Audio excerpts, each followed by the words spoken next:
Welcome to Powered by Authenticity. I'm so happy to have you here today. And I'm also really excited to introduce my podcast guest to you, Cathy Derksen. Cathy, hello. Hello, hello. Thank you for having me. Yes, thank you for being on. I can't wait for this conversation. You and I have been chatting for just about a year now on some certain collaborations, and the podcast being one. So I'm really grateful for you to be here, and I'm glad that we've made this work. Yes, so thank you for bringing the opportunity to the whole community that we're working with. Yeah, awesome. How about tell us a little bit about yourself? A bit about me. Yeah. Well, I live on the west coast of Canada, so near Vancouver. I have two fur babies and two grown human babies. I, as an entrepreneur, a lot of my life is spent working, but of course, working when it's something you love doing isn't quite the same as working a job. So I always love hanging out with it and definitely connecting into communities all over the world has really become a huge part of what I love about my work. Yeah, awesome. I know through you, we've gotten introduced to some great individuals who have been on the podcast, and they've been from all over. So thank you for the work that you do globally. It's great. What Well, you're very welcome. what kind of fur babies do you have? I've got a cat and a dog. My cat is 13 years old and the dog is almost 4 years old. So it becomes a bit of a game around here sometimes with a cat getting the dog in trouble. And so hopefully they don't interrupt us. Oh, that's okay. We love pet distractions. Okay. Well, as we like to do, we like to have a little icebreaker here as part of the podcast. And I don't know about where you are, but we've been having some pretty spring like temperatures. And so it's made me think about upcoming barbecues. So, what's some of the things Hmm. that you enjoy, or what's your favorite thing about either throwing on the barbecue or having as part of a barbecue? Yummy question. Wow. Yeah, it's been a little while since I've thought about barbecuing.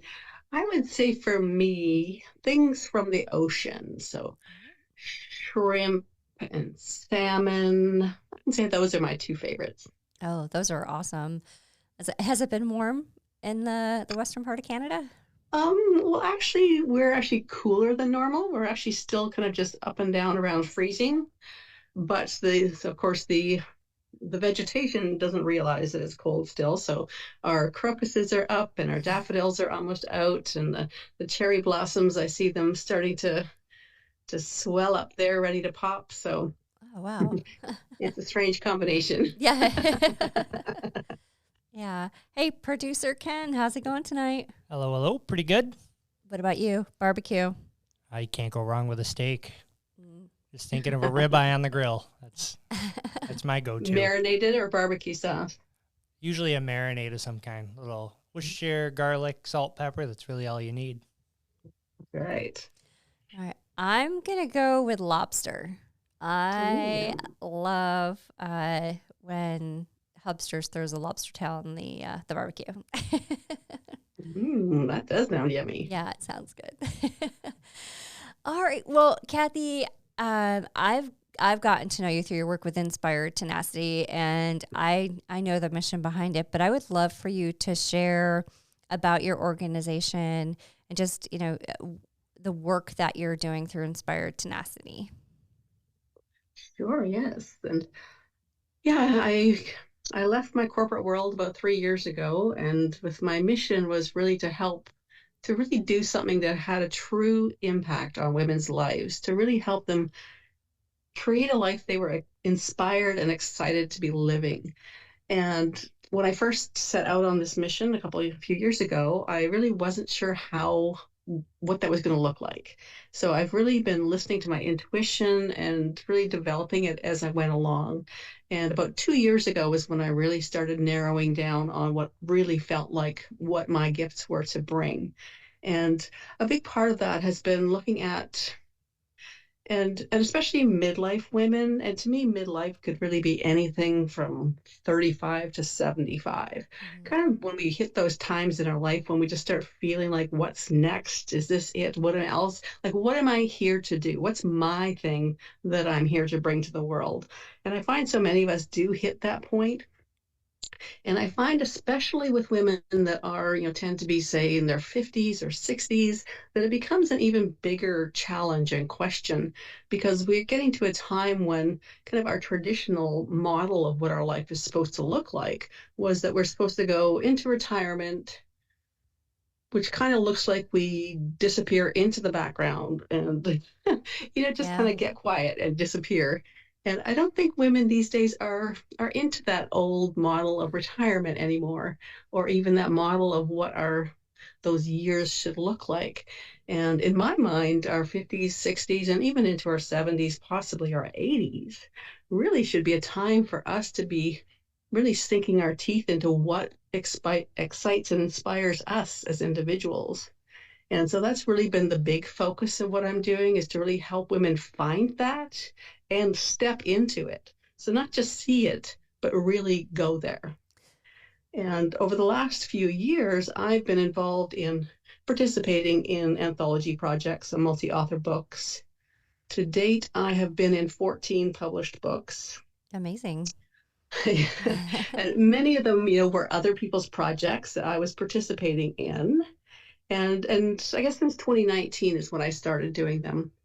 And I found that for myself, that it really was a life-changing experience when you're sharing your journey, your challenges, your triumphs, your wisdom in a way that really is releasing it out into the world. And not only are you presenting your story to the world, but you're also then creating stories that inspire and motivate and educate the reader. Mhm. So I've really found that I feel that there really is a true impact both in the women themselves that are going into these projects, as well as for, say, women are in business. It is a great way to actually amplify what you're doing, to build your networks. So I saw this and it came to me that this is actually something that I love to do. It's something that I see that true impact with. So I went to some of the publishing groups that I work with that I felt really did a great job at this kind of thing of creating these books. And I proposed a collaboration. So basically, what I do now is I create the themes, the projects. I bring together the team of authors that are working on the project. I coach them as much as they feel they need around getting their stories developed and getting them edited. And then we have the publishing team that I work with, and they take over with all of the final edits. They do the formatting, proofreading, they create all the marketing materials, and then we go and do an Amazon launch. And international #1 is always where we aim, and we haven't had a problem doing that yet. So it's always one of the things we do. And I just find that it really does have a massive impact on women's confidence in building their community, and really just that whole thing of stepping into something completely different. So Yeah. that kind of sums it up. Yeah, no, that's great. And I think something very interesting here. So midlife focus, which I think is important, especially for women, because a lot of times you've dedicated yourself to a career so you can pay the bills. You have your family, so a lot of time dedicated to that. And then what? You find yourself Yes. at a certain point and you're like, okay, the kids are out of the house. Maybe I don't feel as connected to my job as I used to because I have a different purpose and passion in life. So I feel like there's that midlife that you're hitting, which is so important for people like yourselves to bring like-minded individuals together and to help them understand the opportunities that still remain. Just because you're 50 and maybe want to retire, and when you're 62, there's still a lot of opportunity for you to expand yourself. and what does retirement even really mean anymore? Very true. Like, really, should we be looking at it as something that we're walking away from something, or should we be looking at it as we're stepping into something? Yeah. Really that next opportunity to do something completely different. And back to what you're saying too about women, and we spent so many decades looking after everybody else and probably working jobs that we weren't that excited about to look after the family. And I think a lot of us have got to the point that we don't give ourselves permission to even think about what we want. Mm-hmm. And it's been on the back burner for so long, many of us don't even know what that might be. Yep. And so that's where I find that the work that I'm doing, I think, really helps, because not only is it sharing the stories of what women are doing, which I feel really inspires other women to step into those things, Mm-hmm. but it sparks that idea of, hey, if she's doing that, then maybe I can do that. Or if she's doing that, that's such a completely different thing that she used to do, maybe I can do something that's completely different than what I used to do. So I really find that it just sparks that new idea and new possibilities. Yeah, and I think once you have that hint of confidence, and like, oh, that person's doing it, I can too. Like, if they can do it, then why can't I go after that? Maybe it's completely different than what you did for your career, but hey, I could do that too. Exactly. And I think that midlife point, to your point, remembering even what you wanted to do, how many times have we had to dust off, kind of what we wanted to do when we grew up, so to speak, just to remind ourselves and shake the cobwebs about what it felt like to be inspired by, an option that might be in front of you. Yes, exactly. Yeah. And I love the book collaboration. So working with you now on one, it's really brought like-minded people. It's interesting because I've gotten to interview a few here on the podcast, and it's inspiring, but it's amazing to hear how people have gotten to their positions, but then what they want to do next and what they're working on is inspiring. Yeah, definitely. And I find too that like you're saying, coming together with those like-minded people and seeing what they're each up to, there's been some really interesting collaborations even that have come up out of the projects that I've been working on. And again, women from around the world who otherwise never would have met each other. Yep. And now here they are, Canadians are meeting with Australians in Australia. Australians are coming over to North America and doing speaking tours. These things that, collaborations and ideas that come from connecting and talking and just interacting with a whole new group of people.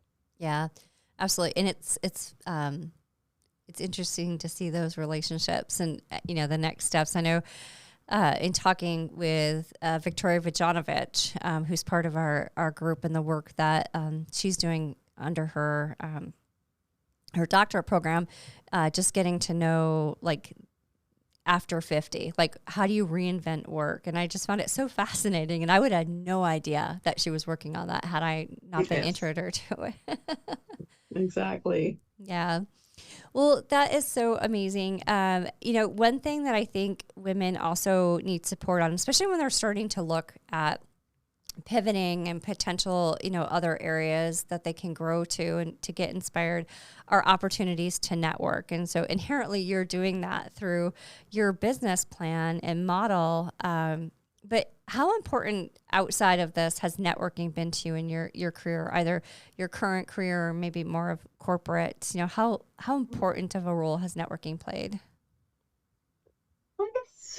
I mean, generally speaking, I think networking is one of the most important things that people can do in life and in business. And really everything I'm doing now is because of the network that I've built over the last few years.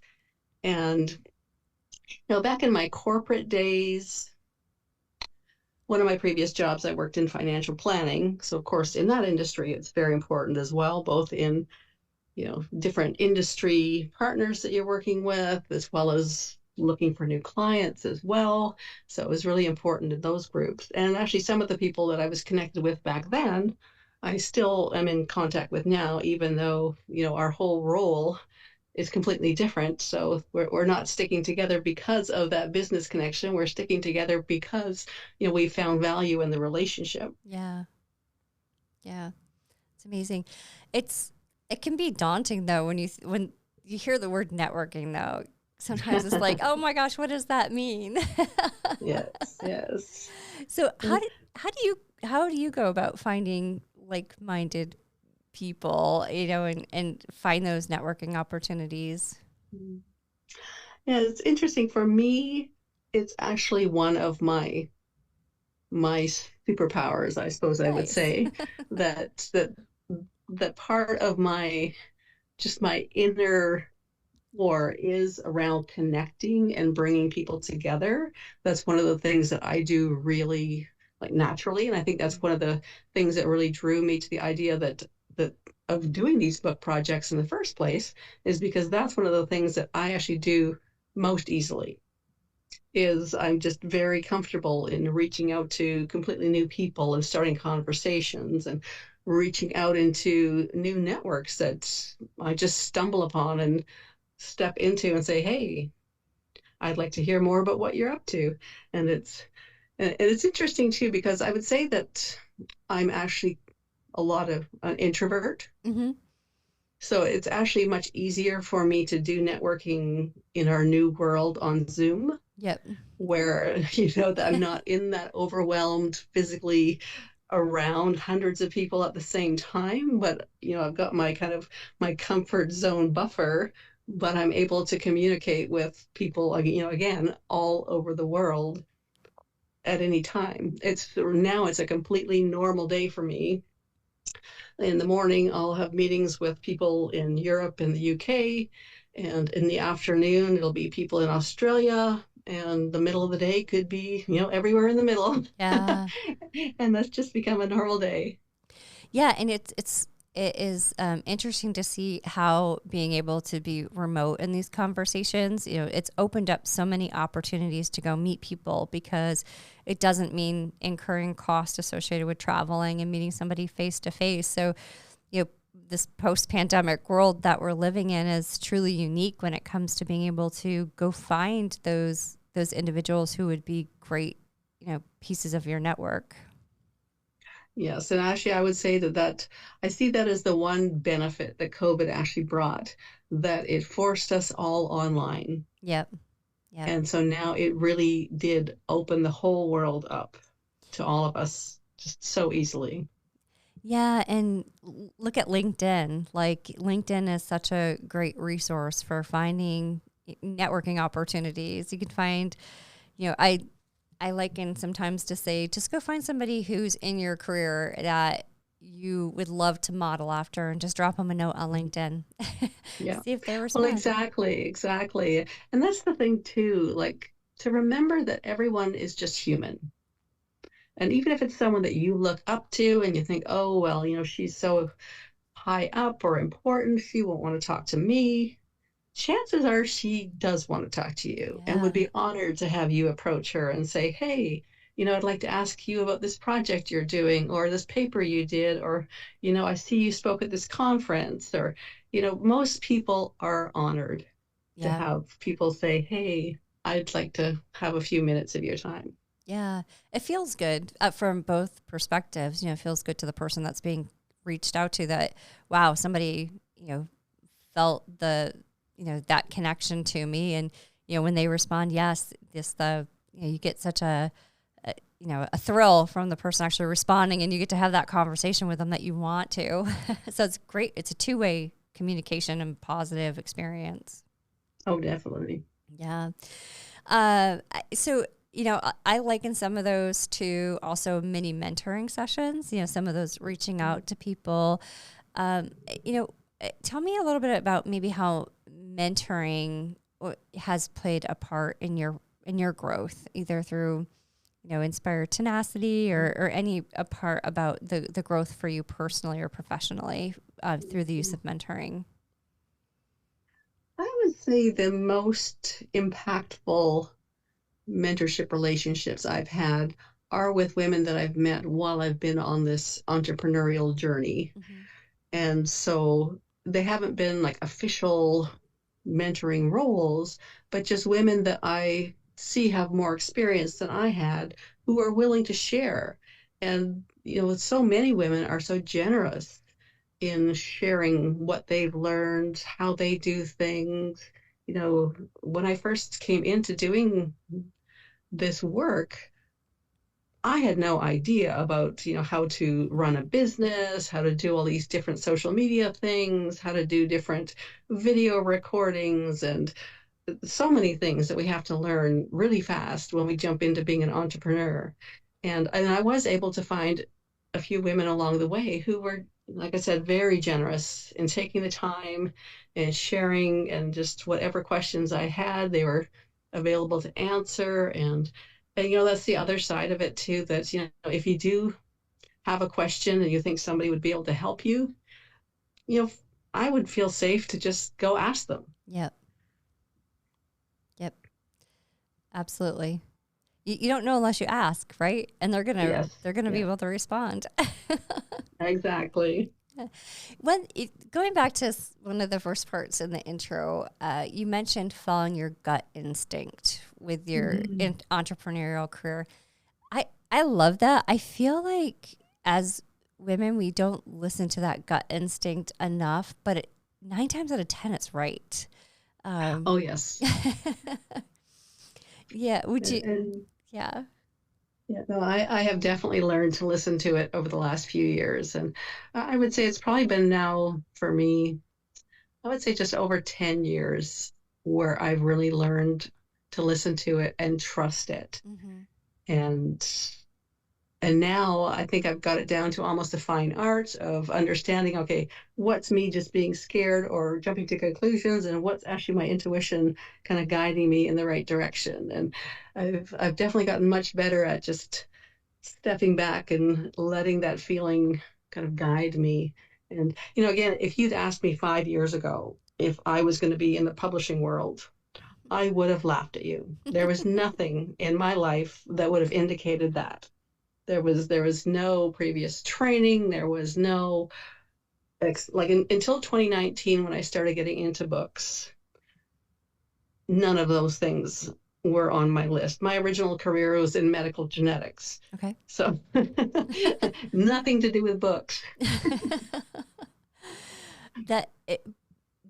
But being able to expand and grow, and something else you just said there caught my attention. What's like fear or nerves versus gut instinct. That's so important, because a lot of times we just tell ourselves, oh, it's just not going to work out. Like that pit in my stomach is, doom and gloom, when it's just you being scared, or concerned about what it means to take that next step. Yes. Yeah. One of the ways that I find that I can differentiate between them is when it is like a fear thing, I feel it's a heavy feeling. Whereas when it's my intuition talking to me, I feel it's very light. So when I actually get those messages that I know I need to follow, there's just a lightness to it, like that it's correct. Gotcha. Not sure if that makes sense. No, I think it does. So a lot of times something, sometimes it's just heavy, right? Like you got to make a decision, or you want to take a chance on something. And if it feels heavy or almost like causes that upset stomach, but not in that exciting way, that's fear. That's the one to watch out for. I think it's so interesting, the career shift that you've made. I think it's inspiring to hear how you've been able to, pivot and find something that you love to do.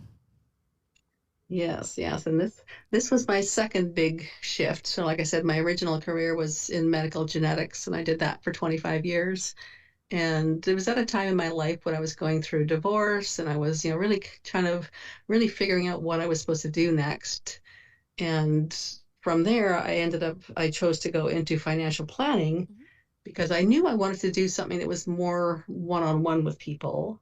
And I knew that I wanted to do things that truly helped women change their life. And at that time, financial planning was what I thought would be the Yeah. right answer. And then, yeah, I did that for about 10 years and realized that, I was helping people, but I wasn't having a true, real impact on helping them change their life. And that's so about 3 years ago is when I realized that if I was really going to do that, that I would just have to do it my way and figure out what that was. Yeah. No, I love that. And I think that's, that's great advice. No matter, what you're facing, you've got to find out for you what makes you happy and what, makes you want to get up in the morning and it doesn't feel like work. Yes, yeah, exactly. That's awesome. So outside of the books coming up, and I know there's a few, I know I have to say that it was very, it was almost cathartic for me to write my chapter. It really put into play not only where I started from being told, nah, sorry, you can't be a CEO. That doesn't happen for girls like you, to the steps that I kind of took and helped support for others to never have to face that situation again. So I do have to say, contributing to that really made me realize how I wanted to pivot. So, it's a testament to taking, that leap and doing something a little bit outside of my comfort zone that really has helped me to understand ways that I would want to pivot. So your message, your work you're doing, really is impactful and makes a difference. Thank you. I'm glad that was your experience, because I find that for a lot of people that is one of the unexpected experiences of putting their story into a book. Like you say, it's just almost therapeutic in a way of re-clarifying your journey and what you've learned along the way, and then creating something that can actually help other people going through that journey too. Yep. Yeah, it was very interesting. So, well, outside of books, what's coming up next for yourself in Inspired Tenacity? Outside of the books. Well, I definitely have a lot of book projects coming up. Yeah, I So looked on if your website. anyone, and I'll continue to bring more into the circle too. So as the current ones get published, we'll be bringing in new ideas. So really, I've got something for everyone. So Yeah. anyone that feels the calling to jump into a book and share their story in one chapter, I've always got something. Let's see what's coming up next. Well, one of my big goals, because I do have this team of authors from around the world that I've been working with for the last few years, is to someday actually start traveling and meeting a lot of these women that I'm working with, or creating retreats where I can bring them together and do things like that. So that's part of my big vision of where I'm building things out to. Yeah, that's awesome. I could see that being a lot of fun and very interesting, even just starting with like something online, doing some sort of event online with everybody, having gotten to know some people and hearing their stories. I think that would be an amazing afternoon for intros. Yeah. That's a good idea, actually, because I had the other book, with women in STEM last year, and Yep. then the current one that we're working on. It'd be fun to bring both groups together. That would be, actually, that would be a fun, we should collaborate on that if you would be open to it. That would be a fun podcast episode. Oh, definitely. Yeah. That could be a lot of fun. Oh boy. All right. Get ready, producer Ken. We've got an idea. Oh, I'm ready. Okay. That's awesome. Well, Cathy, thank you so much for being here today. I have to say, I love the work that you're doing and for women who are midlife. And I love how you say, 35 into 70s, because it's a season, right? And Yes. it hits you at a certain point that you're in that season. Yes, that's a good way to put it. Season, yes. Yeah, absolutely. And I know it's inspiring to hear how you have been able to, take on something new and, outside of your first two traditional corporate jobs and make such a difference and a change and a shift. And it should inspire everybody that it doesn't matter where you are in life. Go find something that you love and bring people together to help support you to make it an actual dream come true. Exactly. Well, I appreciate you being here tonight. I super have loved this conversation. I found it very inspiring, Cathy. So thank you for being here. Perfect. Well, anytime. Let's do it again. All right. Awesome. I'm going to follow up with you about that bringing people together on a podcast. I think that could be a lot of fun. I love it. Yes, actually, that's one thing I've been looking for is different podcasters that are willing to have groups of people on together. Yeah, absolutely. That could be a lot of, for me, very interesting because I think just, again, having to get, I've gotten to know some of the other authors in our book. It's everyone's story is just that it's their story and how they've dealt with the scenarios and been able to either pivot or learn from them and move forward or, use something that's happened in their past to drive something better for their future. There's just been so many very interesting conversations that have come out of it. So I think a podcast with all of those individuals in a group would be really inspiring for a lot of people. Yeah, sounds perfect. All right, awesome. Well, again, hey, producer Ken, thanks for being here. You got it. And I'd also like to thank GoArt in Batavia, New York for their continued support of the podcast through the use of their podcast room. It's really a great benefit and a wonderful support of the podcast and a beautiful way for them to be able to contribute to our messaging and driving change and helping women everywhere. So Cathy, thanks for being here. Thanks for having me. We'll talk to you again soon. We'll talk to you soon.